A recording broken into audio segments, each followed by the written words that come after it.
Assalamualaikum warahmatullahi wabarakatuh. Pemirsa, selamat datang kembali di channel YouTube Universitas Labuhan Batu TV. Kali ini kita podcast dalam segmen kebudayaan. Labuhan Batu merupakan tanah Melayu dengan semboyan Ika Bina and Pabolo.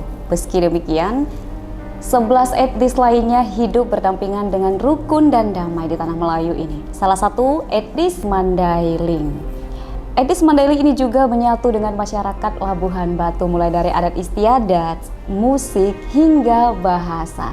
Nah pemirsa, untuk itu saya hadirkan di studio podcast ini seorang budayawan yang merupakan dosen praktisi di program studi etnomusikologi Fakultas Ilmu Budaya di Universitas Sumatera Utara. Ya, beliau adalah Bapak Dr. Andes Muhammad Bahsan Parinduri. Ya. Assalamualaikum, Amang Boru, istri beliau berwarga Nasution, makanya saya manggilnya kalau kita di Mandailing itu Amang Boru. Betul. Iya. Amang Boru, terima kasih sudah mau berkunjung ya ke podcast kami untuk berbagi tentang kebudayaan Mandailing, tidak hanya kepada Civitas Akademika Universitas Labuhan Batu, tapi juga kepada seluruh masyarakat Labuhan Batu. Ya, Abang Boru, sebelum kita berbicara jauh tentang kebudayaan Mandailing, tentunya kami boleh dong ingin tahu gitu kan, dosen dari Universitas Sumatera Utara. Kok bisa sih Kak Ros menghadirkan dosen dari Universitas Sumatera Utara? Sebenarnya Bang Boru itu dari mengajar di etnomusikologi itu sudah lama atau karena memang menekuni budaya Mandailing hingga dijadikan sebagai dosen praktisi? Silakan Bang Boru. Yang pertama, saya kecil sampai SMA masih di tanah Mandailing di Kota Nopan ya. Melanjut kuliah di Medan di Fakultas Ilmu Budaya, ya dulu Fakultas Sastra namanya. Sewaktu mahasiswa pun sudah menjadi asisten dosen sebenarnya di fakultas. Awalnya 8 tahun sampai 10 tahun mengajar di hampir semua jurusan sebenarnya. Metode penulisan karya ilmiah waktu itu mata kuliah yang pernah saya bawakan. Lalu kemudian saya banyak main di luar sebagai budayawan, juga sebagai penulis buku, dan juga memiliki sanggar yang kalau di Medan ya lumayan terkenal. Ya.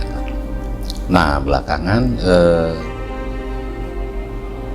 Universitas Sumatera Utara memanggil saya ya untuk mengajarkan tentang seni budaya Mandailing, khususnya di bidang musik dan tradisi, karena dosen yang sebelumnya sudah pensiun gitu ya.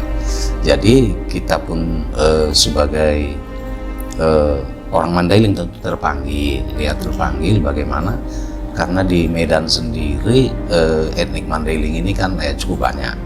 Bagaimana kita mewariskan budaya masing-masing etnik itu. Jadi kalau di etnomusikologi itu beberapa dosen itu adalah dosen memang yang dimohon supaya mengajar gitu ya kan, diminta supaya mengajar sesuai dengan bidang dan keahliannya. Sehingga menjadi dosen praktisi. Berarti alumni dong ya? Alumni juga dari situ. Saya alumni dari USU, alumni dari Unimed. Ya. Sebenarnya sebelumnya lama juga setelah alumni di fakultas, lama juga saya mengajar di situ. Lama mengajar di situ, ya. Tapi belakangan saya keluar karena sibuk ada juga ngajar di sekolah-sekolah internasional kan, kemudian di menekuni bidang adat dan budaya ya, kemudian menulis buku ya. Tapi saya memang 90% kegiatan saya di bidang adat budaya. Ya. Sehingga katakanlah budayawan. Ya. Untuk sekilas tentang kehidupan akademik lah ya seperti itu, walaupun dosen praktisi sudah tidak diragukan lagi bahwasanya memang Amang Boru ini udah melanglang buana di kebudayaan Mandailing, sehingga dipercaya menjadi seorang dosen untuk menyampaikan tentang budaya Mandailing di etnomusikologi. Ya baik, kita flashback lagi ke belakang. Kami di Labuhan Batu merasa ini kan daerah perantauan ya, gitu. Tapi kok banyak di sini etnis Mandailing, berbagai marga ada di sini, mulai dari Nasution, kemudian apa tadi Siregar tuh besar juga di sini. Kemudian ada Lubis, kemudian ada Bali Muntis, segala macam gitu kan ya. kami kadang-kadang bertanya sebenarnya kami ini jati dirinya dari mana begitu kan. Kita nggak tahu nenek moyang kita tuh sebenarnya dari mana. Bahkan ada lagi yang bilang bahwasanya khusus warga Nasution ini adalah juga berasal dari Pagaruyung. Ini membuat bingung kami semua sebenarnya. Karena di Tanah Melayu ini kami memang dari kebudayaan itu ada yang mengadopsi budaya Melayu seperti itu. Belum lagi dibingungkan dari teman-teman yang mungkin berada di daerah pantai. Ada istilah Nasution hanyut begitu. Cuman memang kita di sini adalah berbicara budaya Mandailing, bukan terkhusus untuk marga Nasution, mentang-mentang saya Nasution gitu kan ya. Kita berbicara Mandailing di sini. Sepengamatan Omong Boru gitu kan ya. Kenapa sih terjadi penyebaran Mandailing ya, etnis Mandailing ini hingga ke Labuhan Batu? Iya. Begitu. Yang pertama, migrasi besar-besaran itu di akhir tahun 1700-an sampai dengan awal 1800-an. Faktor yang pertama adalah terjadinya agresi dari padri, ya, Tuanku Imam Bonjol, Tuanku Rao, ya, terjadinya pemaksaan satu paham dalam Islam, ya, di Tanah Mandailing. Terjadi pengurusakan ya, penjajahan kecil-kecilan. Yang kedua, selain daripada berhubungan dengan padri, berhubungan dengan masuknya Belanda ke Tanah Mandailing di awal sekitar tahun 1833, ya, itu Belanda masuk ke Tanah Mandailing. Jadi Tanah Mandailing itu tidak pernah seperti di sejarah 350 tahun, tidak. Hanya sekitar 80 tahunnya. Itu pun tidak dimasuki Belanda secara agresi, perang, tidak. Nah, dua hal ini sangat memengaruhi, ya, sikap pola pengembangan budaya etnik Mandailing, sehingga banyak yang keluar. Ya. Pilihan yang pertama keluar itu Sumatera Timur, ya, karena paling dekat. Yang kedua, tanah semenanjung Malaysia. Sehingga hari ini penduduk Mandailing yang berasal lebih banyak di Malaysia daripada di Mandailing sendiri. Ya, ya, lebih banyak ya. Yang ketiga, yang paling dekat ke sini. Awalnya memang bukan rantau perapat. Jadi kalau Tanah Mandailing itu satu gunung saja dia lewati, itu sudah sampai di Sibuhuan. Dari Sibuhuan dia menyusuri Batangpane sampai Barumun, udah sampai ke sini. Jadi nggak usah jauh-jauh. Ayah kandung saya itu jalan kaki dari Kota Nopan sampai ke Labuan Bilik. Nah, ayah itu ceritanya pernah tinggal di Labuan Bilik, pernah tinggal di Janji, dan pernah tinggal di Sigambal sewaktu lajangnya. Saya di Janji, Bang Buru. Ya, itu ayah sekandung saya. Yang kedua, apalagi ke katakanlah Labuan Batu, Rantau Prapan, itu perpindahan besar-besaran, termasuk raja-rajanya. Sehingga Kota Pinang itu yang saya tahu itu bermarga Nasution rajanya. Iya. Negeri Lama juga sampai dengan Labuan Bilik. Ya, benar tidaknya wallahu a'lam. Ya. Tetapi yang pasti kalau bahasa Panai itu 40% bahasa Mandailing. Ya. Yantong katanya, Dabo dipakai di sana itu kata-kata suruhan. Kebetulan sewaktu kuliah saya dapatkan penelitian dosen saya tentang bahasa Panai, seberapa besar pengaruh bahasa Mandailing di sana. Nah, istilahnya orang Mandailing kalau sampai di sana masih bisa berkomunikasi dengan bahasa yang mereka gunakan. Itu yang pertama faktor. Yang kedua memang dari segi agama. Ya, dari segi agamanya orang Mandailing dengan agama keyakinan di daerah Labuhan Batu ini sama. Jadi untuk adaptasi sangat dekat, sehingga memudahkan migran-migran ini beradaptasi, berasimilasi di daerah yang didatanginya. Ini salah satu pilihan. Kemudian Tanah Deli. Kebetulan kan kalau pendidikan pertama di Sumatera Utara ini di Mandailing. Ya. Jadi kalau kita katakan sekolah guru yang pertama di Surakarta, yang kedua Port de Kock di Bukit Tinggi, yang ketiga itu di Mandailing. Ya. Jadi Mandailing ini dari dulu hebat gitu. Dan pendirinya itu Nasution, William Iskandar Nasution. Dialah orang Indonesia pertama yang belajar keguruan ke negeri Belanda. Nah, jadi karena sebaran pendidikan ini, maka guru-guru di Sumatera Utara ini awalnya itu berasal dari Mandailing sampai ke Aceh Singgil sana. Jadi ini berhubungan dengan talent yang berasal dari Mandailing itu. Ya, di Sultan Delhi, Kesultanan Delhi itu sudah digunakan sebagai mereka itu sebagai tuan-tuan kadi. Nazir pertama Masjid Raya Al-Maksum itu orang Mandailing. Nah, gitu. Kemudian pegawai-pegawai Belanda di kebun-kebun itu orang Mandailing. Jadi kalau kita lihat Mandailing ini kan dia memang bisa bersaing. Kemudian masyarakat perantau Sumatera Utara, gubernur pertamanya itu orang Mandailing gitu. Ya. Nah, jadi memang suka menyebar karena apalagi Mandailing dulu tanah yang sempit, banyak berbukit, untuk pertanian tidak terlalu banyak, maka dia harus bertarung di luar daerahnya.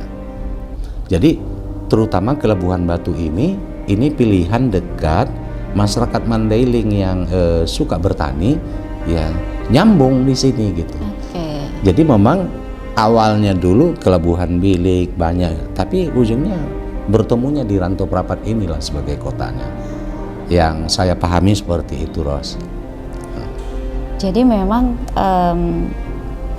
Mandailing yang ada di Labuhan Bilik itu memang ada nenek moyangnya yang merantau dari. Betul.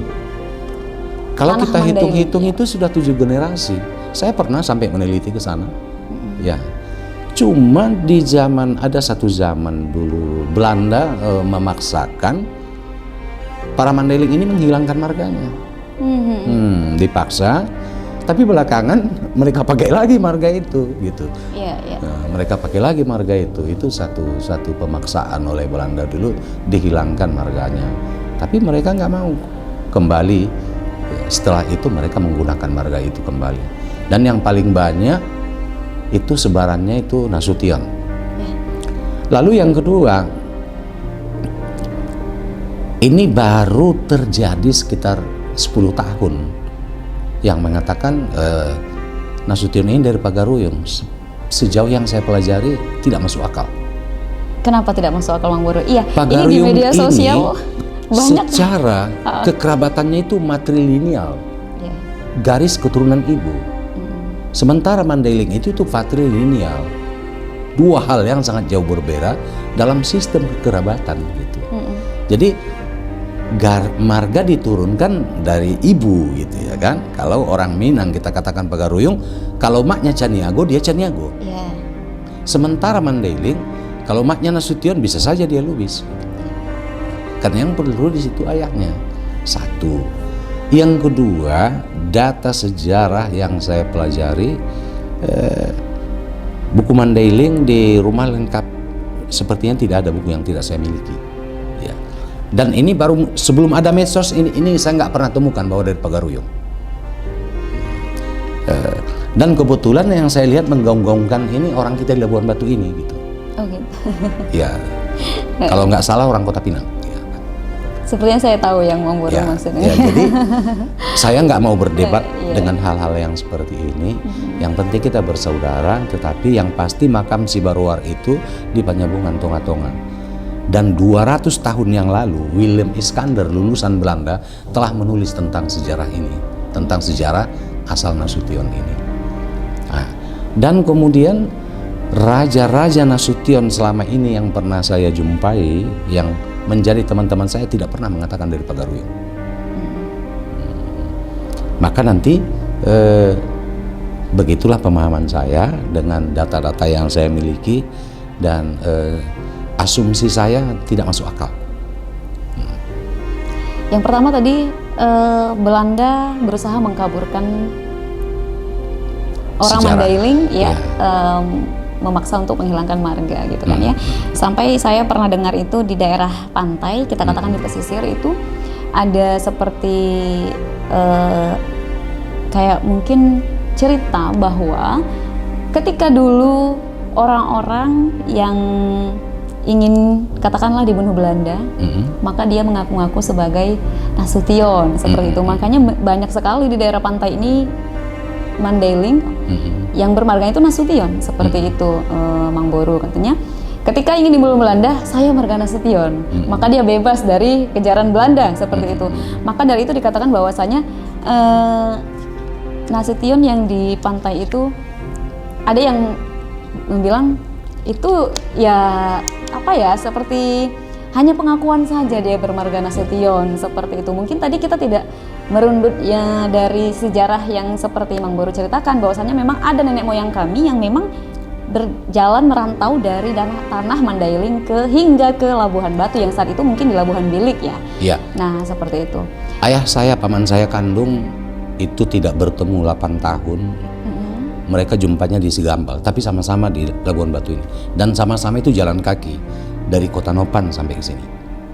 Masya Allah. Jadi kemudian apa namanya?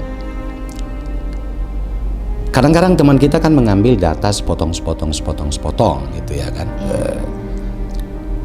Kalau mungkin literatur Belanda tentang Mandailing lengkap di rumah. Nggak cuma buku yang sekarang ya. Tapi jangan dikatakan sombong ya Ros ya.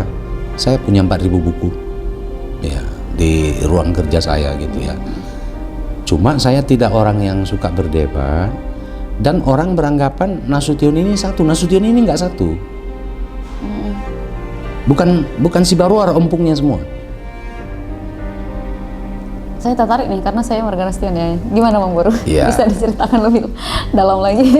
Ketika si Baruar atau Sutandiaru mendirikan marga ini, atau kita katakanlah dialah sebagai yang manusia pertama yang mengklaim Nasution ini gitu. Sebelumnya sudah ada yang belakangan bergabung dengan Nasution ini. Jadi ketika dia mendirikan kerajaan di Panjabungan Tonga di situ sudah banyak penduduk. Oh. Bukan manusia pertama. Bukan manusia pertama di Panjabungan. Salah satu yang paling tua di kelompok Nasution ini marganya Borotan. Di Huta Siantar? Iya. Ada lagunya soalnya. Ya. Kenapa saya katakan itu? Karena salah satu marga tertua di Mandailing itu kami, Parinduri, Rangkuti, dan Pulungan. Oke. Mora kami sudah Borotan. Ya. Kami menikahi ompung-ompung saya dahulu sudah menikahi Borotan. Gitu. Ya. Yang kedua ada marga Jambu. Dulu di Mandailing marganya hampir nama buah banyak. Ya. Tapi belum marga seperti marga yang sekarang. Dulu ini marga ini bukan identitas. Ya. Ada Lancak, ada Manggis, ada Joring. Di sini kehebatan dari ompung kita si Baruar Sutandiaru, ya kan?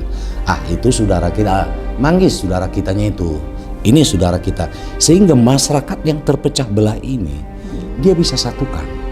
Masyarakat yang sebelumnya perang-perang kampung ini, ya, tawuran kalau sekarang bisa dia satukan di bawah kepemimpinan beliau.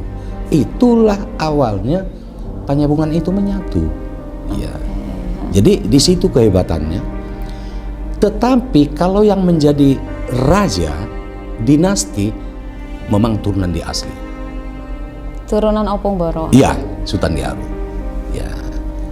Tetapi bukan kita katakan sama semua. Kalau buka Tarombo bisa ada Tarombonya nggak nyambung dengan ompung kita si Baroar. Gitu. Contoh Manggis itu rata-rata dari Kota Nopan gitu ya kan. Karena Kota Nopan bukan pusatnya Nasution. Kota Nopan pusatnya Lubis gitu ya kan. Nah, jadi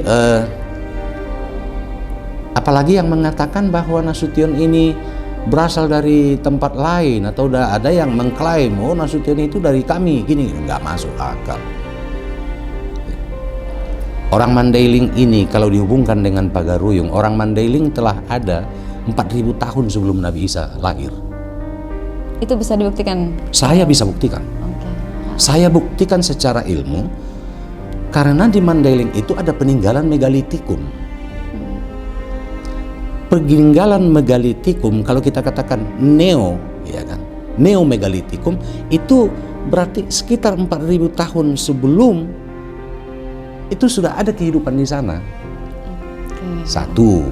Yang kedua, kalau kita baca nanti Van Dijk, ayo berlaga data. Dia mengatakan manusia pertama Sumatera Utara itu di Mandailing. Nah, saya paling tidak suka ada penggaburan, kemudian memasukkan kita kemana-mana. Dan saya tidak mau mengatakan Mandailing, bukan, tidak. Mandailing adalah Mandailing, yang lain silakan yang lain. Gitu. Apalagi ini kan masalah nasab, jangan dimain-mainkan. Oh, iya. Ya, jangan dimain-mainkan. Apalagi yang mengatakan kita turun dari langit, enggak. Manusia Mandailing meyakini Adam manusia pertama. Ya, itu. Karena Mandailing itu 96% Muslim, ya kan? 96% Muslim. Nah, dan itu tanahnya para kiai-kiai, ya, itu yang perlu kita perhatikan. Makanya saya bicara Mandailing ini kadang-kadang ya sensitif gitu, karena ini masalah nasab. Jadi sama halnya ketika Sayyidina Hamzah memukul Abu Jahal, ya. Waktu itu Hamzah belum Muslim, tetapi karena yang diejek suku Quraisy, Bani Hasim, dia turun, pang, dan saya masuk Islam, kenapa rupanya? Nah, begitu. Jadi jangan darah kita diganggu-ganggu gitu. Mandailing ini dari zaman Fir'aun sampai hari ini sudah dieksploitasi, Ros. Tambang ilegal itu bukan cuma hari ini, udah beribu-ribu tahun itu. Nah, jadi yang saya pahami, yang pernah saya baca, ya, dalam asumsi ilmiah, pasukannya Nabi Sulaiman pun pernah mengambil emas ke Mandailing. Masya Allah. Nah, ini bisa nanti, karena bukan kitab agama saya, tapi pernah disampaikan kepada saya, kebetulan, mohon maaf, mohon izin, ini di Bible, ya, Injil lama, ya. Pasukannya. Masalah Mandailing ini yang pertama rempah-rempah dan emas. Oke, ada juga rempah-rempah ternyata di Mandailing. Oh iya. Kalau dulu pembuat kapal di Mesir, di mana-mana harus mengambil damar ke Mandailing, karena damar itu nggak ada di sana. Kayu damar. Dia penempelnya itu, kalau nggak bocor. Getah kok kayu. Getah, damar, ya. kapur barus, dan yang terutama kayu manis. Kayu manis itu udah berapa tabat di sana. Nah, jadi kayu manis ini salah satu unggulan yang dibawa dari Mandailing, ya. Kalau dulu tidak banyak yang menanam ini. Kalau di Mandailing dari dulu ini kuat, ya, kayu manis. Nah, terutama emas. Habisnya emas, ya, pada masa 2000 tahun, ya, di sebelum Masehi di India, mereka ya berkelana mencari emas itu, ya, sehingga nama Sumatera ini pun nama emas, Warna Dwipa, kan, tanah emas. Nah, di mana tanah emas itu? Mandailing. Jadi kebetulan kampung saya namanya Tombang Bustak, itulah salah satu tambang emas tertua. Di lumpur itu ada emas. Yang pernah saya lakukan, saya ambil tanah di bawah rumah saya, karena masih rumah kolong sampai sekarang. Yeah. Dibawa ke sungai di Dulang, ada emasnya itu, bawah rumah itu. Ini yang dari dulu jadi masalah. Jadi bukan hari ini ketika ya aparat melarang penambang liar ini, udah beribu tahun ini. Nah, ini salah satu jejak sejarah. Sehingga nanti kalau penari ada namanya tari Manggore, sehingga terlukis dia dalam bentuk tradisi local wisdom atau kearifan lokal daripada etnik itu sendiri. Kemudian sebelum datangnya Lubis ke Kota Nopan, Silang Kitang Sibaitang ini lebih tua dari Sibarowar. Oh, ternyata ada apa tadi namanya umur? Silang Kitang Sibaitang. Kalau ayahnya nama orang Pandebosi kan di Sigalangannya ini. Asal usul Lubis, ya. Ketika mereka sampai di Hutan Nopan atau di Muara Patontang, pertemuan Eksingangir dengan Eksingengu, sudah ada penambang Hindu di situ. Artinya belum ada marga Lubis, sudah ada di situ penambang Hindu. Masalahnya emas, Ros. Nah, kapan mulai kelihatan mereka?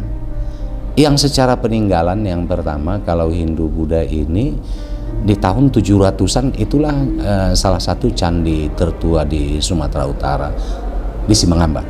Candi Bahal. Candi Simangamba. Oh, bukan Candi Bahal itu. Itu ya? abad ke-11, Ros. Oke. 400 tahun sebelumnya. Saya emang masih buta baru mengenai budaya 400 tahun Mandailing. sebelumnya sudah ada. Iya. Nah, kalau yang Candi Bahal di Portibi itu sama dengan yang di Pidoli, itu di abad ke-11-an ya. Nah, jadi lalu di Mandailing itu sendiri banyak peninggalan-peninggalan nama-nama Hindu Buddha itu ya. Ada namanya satu kampung Mandala Sena, pusat ketenteraan. Maga itu nama satu kerajaan besar di India, artinya masyhur, panoramanya indah. Ada Patialo ini nama kerajaan besar dulu di India. Itu jejeran semua, sehingga ada satu gunung di sana. Karena kebetulan India yang ke Mandailing ini sebagian itu India yang di bawah gunung Himalaya, dia sebutkan gunung itu Dolok Malaya gitu. Pakai dolok ya? Pakai dolok tetapi Malayanya itu. Iya. Jadi lebih 500-an kata-kata di Mandailing yang berasal dari bahasa Sanskrit atau bahasa India lah kita katakan. Kata-kata itu. Jadi tetapi yang saya tahu, Ros, mereka tidak pernah menyebarkan agama karena mereka penambang. Iya. Tetapi mungkin terjadinya campur aduk di sini, pengaruh mempengaruhi tentu terjadi dalam bahasa ya. Ya, makanya tentang marga ini gitu. Sebelum India masuk, saya yakin nggak ada yang bermarga di Sumatera ini. Karena kata marga itu sendiri berasal dari bahasa India, dari kata varga. Cuma orang kadang-kadang meremehkan epistemologi. Harusnya ketika kita mengkaji sesuatu, ya harus epistemologi dan etimologi yang menjadi panduan pertama. Ya, begitu pendapat saya. Saya nggak suka mengatakan Mandailing itu bukan Batak. Nggak. Saya nggak pernah mau masuk ke situ. Nggak mau berdebat di medsos. Silakan kita buat workshop, kita jumpa siapapun saya hadapi. Ya. Yang pertama, kata Batak tidak ada di dunia ini sebelum tahun 1800. Tidak ada satu buku ensiklopedia pun yang pernah menuliskan kata ini. Atau tidak ada sebelum misionaris datang. Nah, keilmuan saya bisa meyakini itu sepenuhnya. Nah, dengan yang saya baca, yang saya dengar, saya tidak tahu kalau ada yang saya tidak tahu dan saya tidak dengar, saya tidak baca. Lalu yang didebat-debatkan ini hal yang tidak perlu dan yang tidak dipahami. Contoh, itulah Nasution kawin dengan Nasution. Orang Batak tidak boleh kawin semarga, ya orang Mandailing bukan Batak. Mandailing. Yang kedua, saya kan tadi udah jelaskan. Nasution ini tidak satu rahim ibunya. Oke. Lalu yang ketiga itu hal-hal yang hanya menimbulkan perpecahan. Ya. Jadi sebelum Belanda masuk, Mandailing itu dari Kota Pinang sampai ke Bonjol. Ya, maka pakai data ilmuwan gitu ya. Bahasa Mandailing itu mulai dari ya batas Sibolga sampai ke Bonjol. Itu udah ditulis Pandertuk. Kalau ada yang berani mungkin membantah Pandertuk, berarti ilmunya udah luar biasa. Ya, karena hampir seluruh bahasa di Nusantara ini Pandertuk yang pertama menulisnya. Saya lengkap mengoleksi buku Pandertuk Penovoisan. Ya. Ya. Jadi mari kita cerita tentang itu gitu ya, tentang jangan berdebat yang tidak ada kesimpulannya, jangan berdebat untuk mengambil perpecahan, ya. Tetapi berdebat yang bagus. Kenapa saya katakan tadi betul gitu ya kan? Karena yang pertama Eksodus dari Mandailing itu adalah pihak-pihak kerajaan. Mm-mm. Kenapa terjadi seperti itu? Belanda ini kan sahabat yang tidak tahu diri. Kalau tidak dibantu Mandailing, Iya. mereka sudah mampus itu di benteng Amorangen, diajar oleh Padri. Ya. Nah, tetapi ada satu hal ya, Padri ini menculik anak gadis dari kerajaan Hutagodang. Kerajaan. Padri ini kan membawa agama, tetapi sadis ini, mencuri anak gadis orang, memperkosa perempuan-perempuan. Ya, kita orang bermarga Mandailing itu nyawa taruhannya. Sempat adik perempuan, saudara perempuan kita. Ya, maka kerajaan Hutagodang awalnya ditambah dengan yang lainnya menuntut balas. Enggak, dia yakin tidak terlawannya sendiri, maka dikawaninya lah Belanda untuk menghancurkan Padri. Pintar itu Raja Gadombang. Nah, mereka selamat sampai ke Mandailing malah merusak. Nah, maka saya katakan yang tidak seperti istilah orang Melayu, Belanda minta tanah gitu, nggak pernah puas. 7 tahun setelah sampai di Mandailing, tahun 1833, tahun 1840 mereka sudah bertindak sebagai kolonial, sebagai penjajah. Sebenarnya nggak boleh juga kita mengatakan Belandanya terlalu tinggi. Sebenarnya menjajah kita itu POC, perusahaan ya. Ya. Tetapi memang didukung oleh negaranya ya. Nah, mereka mengubah Raja Panusunan menjadi kuria. Kuria ini adalah orang yang boleh kita katakan pegawai lah. Makanya banyak raja-raja ini yang tidak terima. Kemudian dia memaksakan, memutuskan perkara dan sebagainya. Akhirnya Belanda, padahal ada hukum adat. Hukum adat ini diabaikan. Nah, maka banyaklah raja-raja yang eksodus. Di Malaysia sana banyak itu keturunan raja. Ya. Sampai sekarang ada salah satu menterinya ya, yang Morgana Nasution ya? Maksudnya dia keturunan-keturunan bangsawan kita. Dan salah satu pendiri Kuala Lumpur itu orang kampung saya. Karena dia teringat kampungnya, Tombang Bustak, Kuala Lumpur itu sama artinya gitu ya. Nah, dan di kampung kita, di kampung saya sendiri lebih 10 keluarga itu udah menjadi warga Malaysia dari dulu, udah ke sana gitu. Sudah menjadi kebangsaan Jadi, Malaysia. Dua hal ini, Padri, masuknya Padri dan Belanda inilah kata kunci kita yang menjadi awal dari perpindahan besar-besaran itu. Tidak hanya masyarakat biasa, tetapi juga dari yang paling banyak dari kerajaan-kerajaan, karena tidak mau ditindas oleh Belanda. Karena selama ini raja pengayom masyarakat, ini yang diambil oleh Belanda. Raja adalah orang yang menjaga adat budaya, melindungi rakyatnya. Akhirnya Belanda memaksakan hukumnya sendiri, tidak diterima. Bahkan adiknya tadi Raja Hutagodang, Raja Gadombang itu langsung berperang dengan Belanda. Berperang dengan Belanda hingga saat ini belum diketahui di mana makamnya kan itu. Wah, itu pahlawan yang dilupakan sejarah yang asli ya, melawan Belanda. Jadi jati diri Mandailing itu ya kapah dengan Islam. Kalau ada orang lain yang mengatakan ya berasal dari langit ya tidak melalui Adam, ya silakan aja. Tetapi kalau status saya mengatakan ketidak meyakini agama samawi, ya itu berurusanlah dengan Allah Ta'ala. Saya nggak maulah terlibat banyak tentang itu. Seperti Mang Boro bilang, Mandailing mengaku ya adanya Adam, manusia pertama. Oh iya, ya. Karena kita tidak pernah dikatakan aliran percayaan yang tidak punya Tuhan. Nggak pernah. Mandailing itu dari dulu meyakini adanya Tuhan. Meyakini adanya Tuhan, tetapi tidak ada kata Tuhan di sana. Dia sebut kalau ada nanti markobar, Parjolo Mandokon Mauliate, ya, Nagu Morga Langit yang membuat langit, Natu Mompatano. Nah, jadi nggak bisa kita katakan orang yang tidak bertuhan, tidak pernah. Ya, itu dia. Mandailing itu satu ciri khasnya kuat dalam keyakinan dalam beragama. Wow. Iya, untuk masyarakat Labuhan Batu ini sudah gamblang sekali ya diceritain Abang Guru bahasan tentang Mandailing gitu ya. Yang mungkin saya baru dengar ini Bang Guru.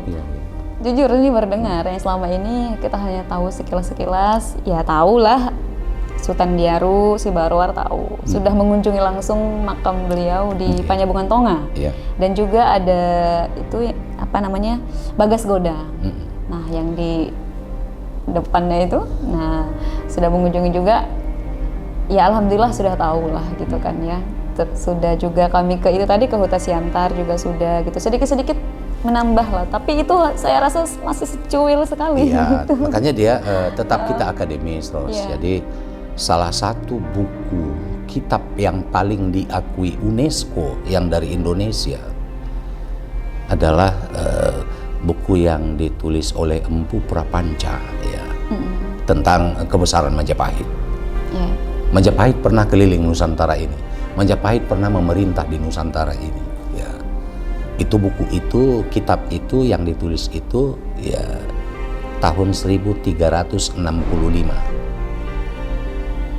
Hanya etnik-etnik besar yang tertulis di buku itu. Sriwijaya, Kerinci, Darmasraya, Minangkabau, Pagaruyung, Mandailing. Sejajar kan? Masuk akal nggak Mandailing itu berasal dari Pagaruyung? Yang kedua, kalau mengatakan kita berasal dari satu etnik lain, nama etnik lain ini nggak ada di situ. Kalau dia betul-betul kerajaan besar, pasti Gajah Mada ekspansinya itu tahu yang dia lewati dari Pagaruyung, Mandailing, Panai, Labuan Bilik, kemudian Aru, Deli Tua, sampai ke Perlak Aceh sana. Ayo silakan kalau mau berdebat baca buku itu diakui PBB kebenaran daripada buku itu. Oke Bang Guru, mungkin sejarah ini kalau kita nggak cukup ya waktunya di podcast ini gitu. Bang Guru membuka tidak forum diskusi, siapa tahu nanti ada yang menonton podcast ini yang tadinya mungkin memang ada yang meneliti ke situ ya kan tentang budaya Mandailing, atau mungkin meneliti hal lain tapi nyangkut nih ke kebudayaan Mandailing gitu. Apakah Bang Borus? Saya bersedia, apalagi tetapi dengan tidak mau dengan debat yang tidak perlu, kemudian memperdebatkan yang menyinggung ras, sara, itu saya nggak suka ya. Enggak, makanya saya pun tadi selalu mengaburkan hal-hal yang menurut saya tidak perlu diperdebatkan gitu. Silakan. Oke, pemirsa, sudah saya katakan tadi bahwasannya segmen podcast kali ini tuh tidak hanya terkhusus untuk akademisi dan juga civitas dari Akademi Universitas Labuhan Batu, tapi juga untuk masyarakat Labuhan Batu yang khususnya kita yang tinggal di Labuhan Batu ini mungkin yang sedang bertanya-tanya sebenarnya opung kami dari mana gitu ya kan. Apalagi tadi khusus ya mungkin dari Marga Nasution itu kan banyak di daerah pantai mengatakan kami ini hanyut gitu kan. Kayak teranak-tirikan seperti itu. Tidak. Karena ada yang mengakui bahwasannya kami Mandailing asli, tidak ada itu Mandailing. Saya punya 3 Taronggo Nasution. Ya, apa itu Bang Guru? Tidak ada satupun itu yang mengatakan berasal dari Pagaruyung. Si Barwar itu dari Panjabungan Tonga tetap. Jangan dikabur-kaburkan. Ya ini poinnya. Ini masalahnya nasab ya kan. Jangan main-main di nasab. Ini bukan marga saya memang, tapi marga istri saya. Saya membiarkan marga ini. Saya nak boru kepada moral saya. Terima kasih Bang Boru sudah mau membuka pikiran kami semua tentang budaya Mandailing yang kami terdampar ya di tanah Melayu ini. Ternyata tidak terdampar ya. Itu hanya apa ya, seperti macam pikiran kami saja berarti. Bahwasanya memang ada. Mandailing ini masyarakat perantau. Untuk mencari kehidupan seperti itu, sehingga tersebarlah Mandailing di tanah Melayu Kabupaten Labuhan Batu ini gitu.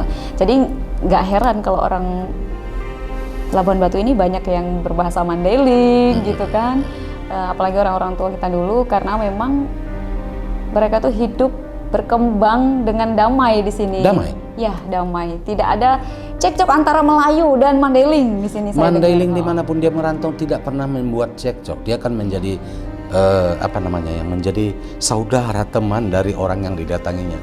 Karena orang Mandailing ini mudah-mudahan masih tahu diri. Dan di kampung kita itu adat itu kadang-kadang bisa sejajar dengan agama. Ya, jadi ombardo adat dohot ibadat sangat berdekatan. Bukan jangan dinilai ombar itu di situ sama tinggi, tidak. Sebegitu dekatnya lah adat mendampingi agama gitu. Kelakuan gitu. Budi pekerti. Oke. Ya, ini kayaknya udah hampir 1 jam yang kita bincang-bincang. Luar biasa. Abang Boru teruslah untuk menyebarkan apa ini namanya ya, tentang budaya Mandailing ini kepada kami-kami. Mungkin sepantaran saya ini sudah banyak yang mulai nggak paham lagi tentang budaya kami sendiri gitu. Atau kebanyakan mungkin yang memang kita itu mengikuti kayak di mana bumi dipijak, di situ langit dijunjung gitu. Tapi jadi kabur sampai nanti ke anak cucu kami nggak tahu lagi membicarakan apa kepada anak-anak kami tentang Mandailing seperti itu. Baik pemirsa, mudah-mudahan banyak hikmah yang bisa kita petik dari perbincangan bersama Abang Boru ini.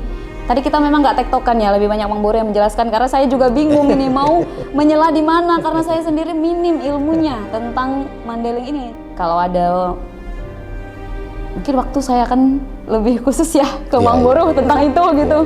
Tentang kecintaan saya terhadap Mandailing ini, walaupun saya mungkin secara bahasa tidak terlalu, tapi untuk Mandailing sendiri saya cinta, jujur. Saya cinta. Mungkin boleh Mang Boru tambah beberapa kata-kata ya. Iya, oke.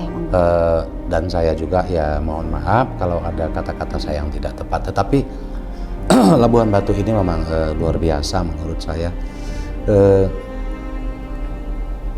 Ketika saya menulis kamus bahasa Mandailing itu 1432 halaman, ya itu banyak yang menjanjikan mencetak kamus itu karena biaya cetaknya mendekati 300-an juta ya. Ternyata yang mencetak itu adalah orang Labuhan Batu. Ya. Itu kecintaan almarhum Bapak Amarullah, mudah-mudahan dilapangkan Allah kuburnya. Amin. Allahumma ghafir lahu warhamhu wa'afi wa'fu. Beliaulah yang orang Labuhan Batu yang pertama mencetak buku saya selain buku yang lain sebelumnya. Jadi ternyata rasa kemandailingannya itu lebih tinggi ya. Dan walaupun saya tidak pernah kesusahan mencetak buku karena banyak orang Mandailing yang baik hati ya. Sampai hari ini sudah 12 buku saya tulis dan itu kita bagi ke sekolah-sekolah untuk penguatan budaya, bukan untuk tujuan komersial. Tentang Mandailing saya siap kapan saja selama saya masih ada ya. Oke, itu pernyataan Bang Boru. Kapan saja siap untuk menerima diskusi tapi tidak untuk berdebat. Iya. Baik, terima kasih telah setia bersama kami hampir 1 jam ini. Semoga tayangan ini bermanfaat untuk kita semua. Abang Boru ada yang mau disampaikan untuk kata-kata terakhir? Yang pertama. Boleh kameranya sebelah situ Bang Boru ya. Adat, tradisi dan jati diri ini mari kita perhatikan bagus-bagus karena sebenarnya ini salah satu cara kita untuk mewariskan hal-hal baik budi pekerti kepada anak-anak kita yang belakangan mungkin mereka banyak diganggu oleh faktor-faktor luar, game-game dari luar yang tidak bagus. Salah satunya mari kita dekatkan anak-anak kita kepada local wisdom, kearifan-kearifan budaya masa lalu yang diwariskan oleh leluhur kita, terutama bagi kita ya saudara-saudara saya di Labuhan Batu yang berasal dari Mandailing. Mudah-mudahan kita semua sehat-sehat dalam lindungan Allah. Oras.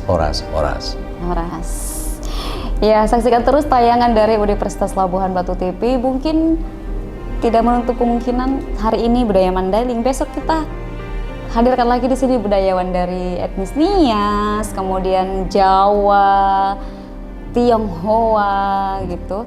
Ada juga Minangkabau, karena memang di Labuhan Batu ini terdiri dari 12 etnis. Ya.